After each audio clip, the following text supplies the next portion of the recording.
Tune in to another episode of The Local Connection with the Givlin Gals, Jenn and I, and we're talking about how to be a great referral partner. Stay tuned. Welcome to The Local Connection with the Givlin Gals, joining forces with my amazing mother to bring you illuminating interviews and invaluable marketing insights. Get ready to ignite your business with The Local Connection. Hey, welcome back to the Givlin Gals. We have an awesome topic today. I am so stoked. This is one that's very, very near and dear to my heart. Victoria and I are here to talk about great referral partners. Yep, you need to have really great referral partners, but what does that look like? Victoria, what does it look like in your mind to be a great referral partner? Well, thank you for tuning into The Local Connection. How do you be a local connection? You be a referral partner. So what does that mean? That means that we meet other people in our industry and our network, and we pass connections to one another that we trust, and that we are supporting one another in that capacity. That ultimately, other than building a great community, it doesn't really reflect on any business necessarily in our pockets, but it could improve business for someone else that we're referring and helping support as well. So a referral would be a woman who, you know, her dog just went running into the creek and is covered in goop and needs a good dog grooming session. And lo and behold, we love, you know, it depends on where they're located, but we love Ellen at the Beast Boutique, and we love Jill at Atomic Dog, depending in Boness. And those are our recommendations. So you know that our referral to you means that you'll be taken care of. It's a trusted, reliable professional that will take care of you, be at a good rate, and just give you exceptional service. Absolutely. We had a client come to me today, see if this has happened to you. And he is struggling because he's got some fantastic food product, but he needs to get into stores. And he looked at me today and said, you wouldn't happen to know anybody at Walmart, would you? And lo and behold, I actually have 3 different Walmart connections. Has this ever happened to you? Have you ever had this conversation with somebody? So I love that question. I love that conversation, and that, hey, do you know anyone who insert business type here that owns, or who's your favorite? If I'm talking to a realtor and I want to make a relationship with a mortgage broker, I'll say, who's a recent mortgage broker that you worked with that you really had a great time having that connection with? And you never know who someone knows. That's the thing, is it's the +1 thing. So even if the business isn't there immediately in a sale, that's not really what I'm going for. That's okay. Is there someone in your network that could be a great fit for myself or for a friend based on a service or need that we're experiencing?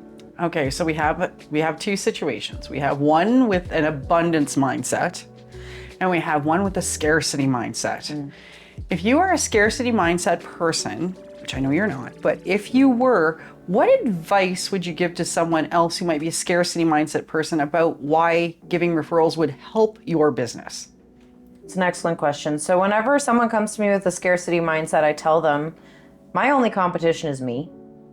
I'm not competing against anyone. Even if they have the same job and do the same thing, they won't do the same process. They won't do the same customer experience. And heck, maybe they prefer working with mom over me or any other person that does the same thing because they just mesh better. And that's okay. But if we are experiencing a hesitancy to give a referral, I think it just comes again from like, there's great philosophies from other networking groups and stuff like that, but givers gain. If you want to get a referral, be someone who gives referrals.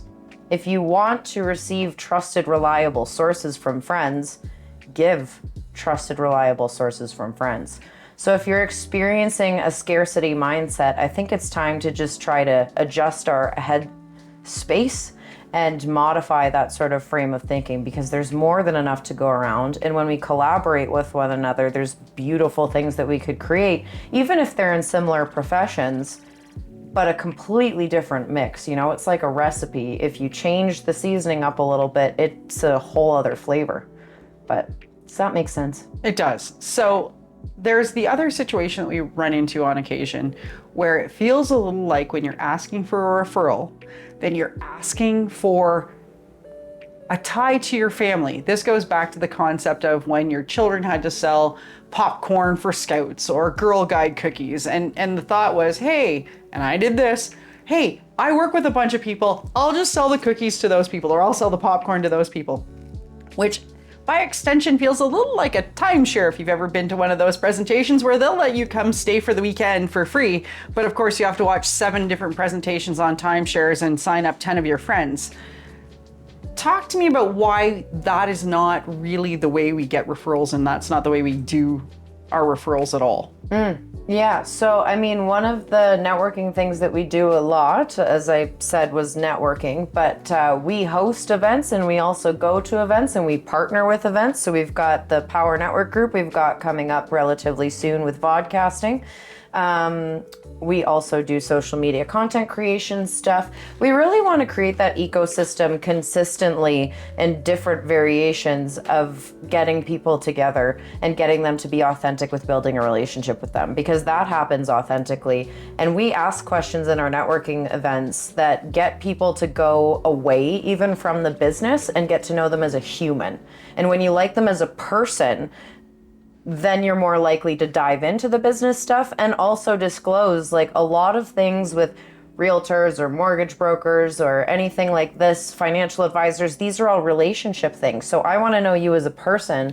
Where are you at? Oh, you're having a divorce right now? Or my goodness, you're getting married? Like, that's very exciting. So when you get to know these things about these people, then you can kind of open the door to having that referral source. So yeah, being that and asking questions. Like I said today, there was a networking event that we did at the Referral Exchange Network, and I said, I want to know how to be an easy referral partner for you. How do I make it easier? So knowing some of those lowest common denominators or lowest hanging fruits, what are people telling you that they're visiting you for most for help?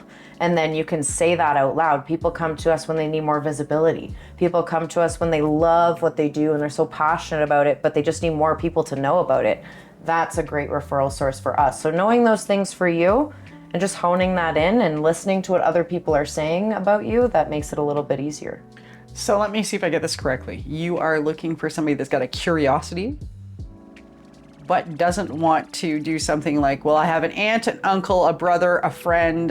They might own a dental office, and here's their names. Go ahead and call them.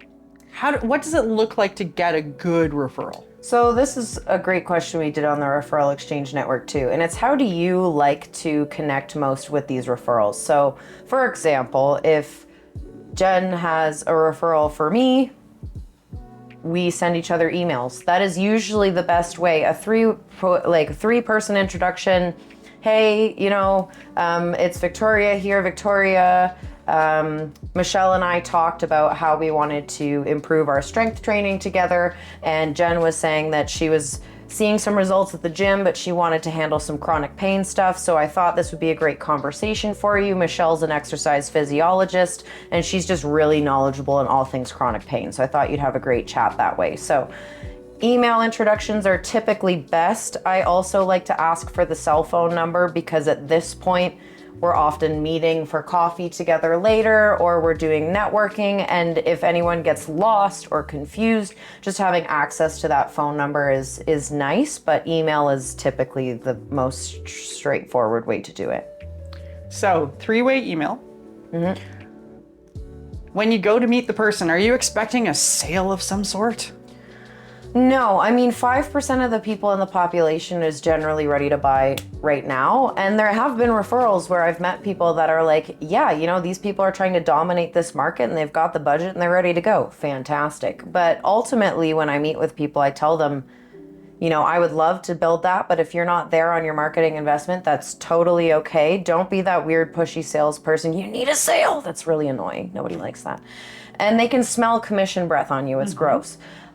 So it's better to instead be that community pillar and be like, hey, how often do you buy a house? If you're a realtor that only wants to talk to people when they're ready to buy, then you're not going to sell houses.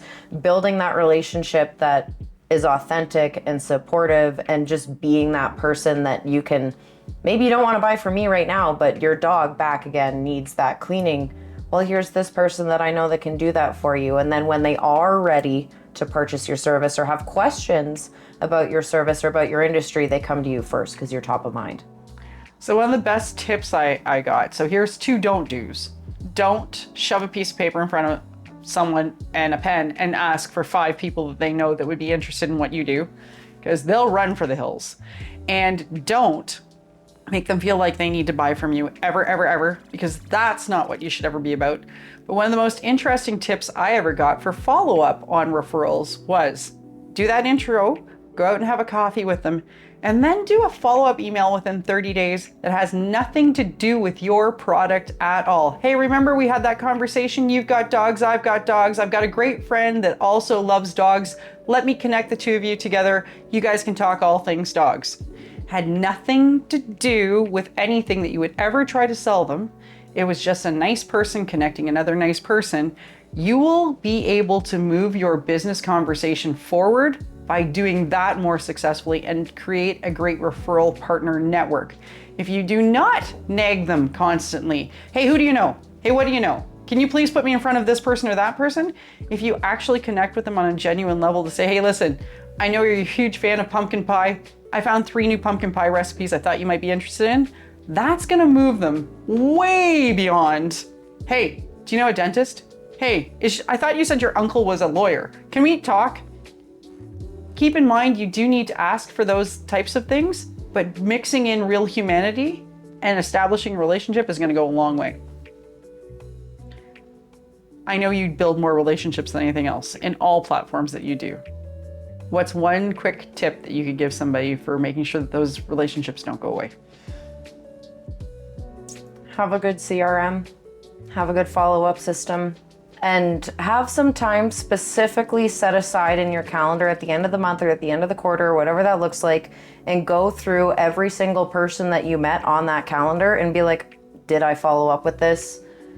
Because fortune is in the follow-up. So even just that friendly, hey, you know, we talked about this, love to pick up the conversation again and see where it goes a long way.